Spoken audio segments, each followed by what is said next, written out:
of course, until now, we're still happy about it. Pero parang, minaliit namin yung kung anong kapalit ng success. Parang kasi nga parang, ang babata pa namin, all we wanted is to be successful, makilala kami ng mga tao or songs. Okay. Pero when we finally got it, parang meron din palang kapalit. Ayun nga, parang super, feeling ko po, I mean, every year naman kami nag-challenge, pero oh my gosh, naiyak ako sa Bini. It's okay. Feeling ko po last year kami na-challenge. Because Parang, we were not used to all eyes were on us. Parang, kada kilos namin, ayun sabi yung mga tao, parang, ang hirap kasi sabihin na, oh, dedmahin mo lang. It's hard na to notice those things, or it's hard not to be hurt by what they're saying. Of Kasi nga, course. hindi naman kami ganun. Parang, ayun nga, sabi na if you have more bashers, edi mas successful ka na. Pero, Masakit. grabe, super nahihirapan kami. Tapos, ayun nga, parang sa privacy. Parang kami kasi ata yung, parang hindi ata sila sanay na may mga idols na nag-speak up. Parang kapag ayaw namin to, sinabi ng isang tao, talaga mag-speak up kami na talaga sasagutin namin. Kasi nga hindi namin kayang i-take na may kumakalat na gano'n na hindi naman totoo. Tama. Parang gano'n po kami ng mga first time namin, mga first moments na nag-viral. Feeling ko po as time goes by, nasasanay na lang kaming Bini.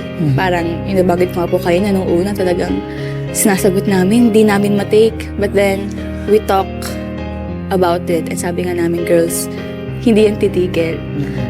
Dahil andito na tayo sa point na to, sa point na ang tagal nating inasam, merong mangyayaring ganyan. And it will never stop. You cannot please everybody. Yes, ito po talaga yung mindset namin ngayong Bini. Ang importante, alam namin kung sino kami.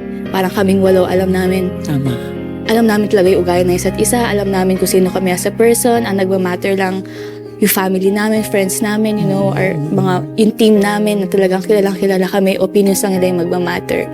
And it really helped.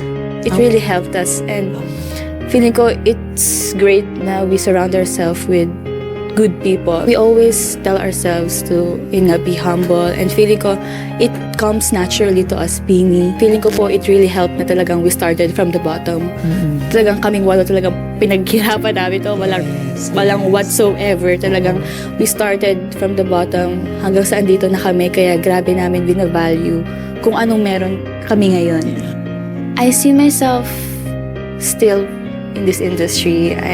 I would love to still continue to perform.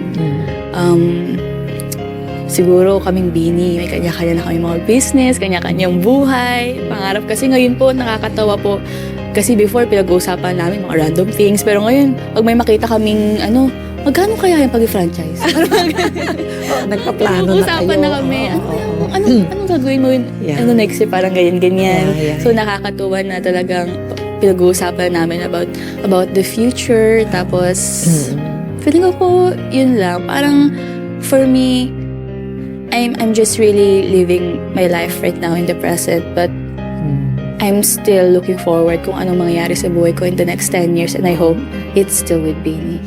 Ang pinakagusto ko pong ma-relate talaga na message sa mga viewers ko is, ayun nga po, never give up.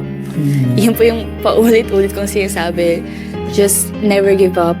I know na lahat ng tao may pinagdadaanan. Iba-iba yan. But ako yung parang living testament that it will all be worth it. Na God will never give you any challenges na hindi mo kaya, na walang lesson. And for me, it took me a long time to realize that. But feeling ko with my story, I want them to realize it now. Kasi once you realize it, it will become so much better. Yeah.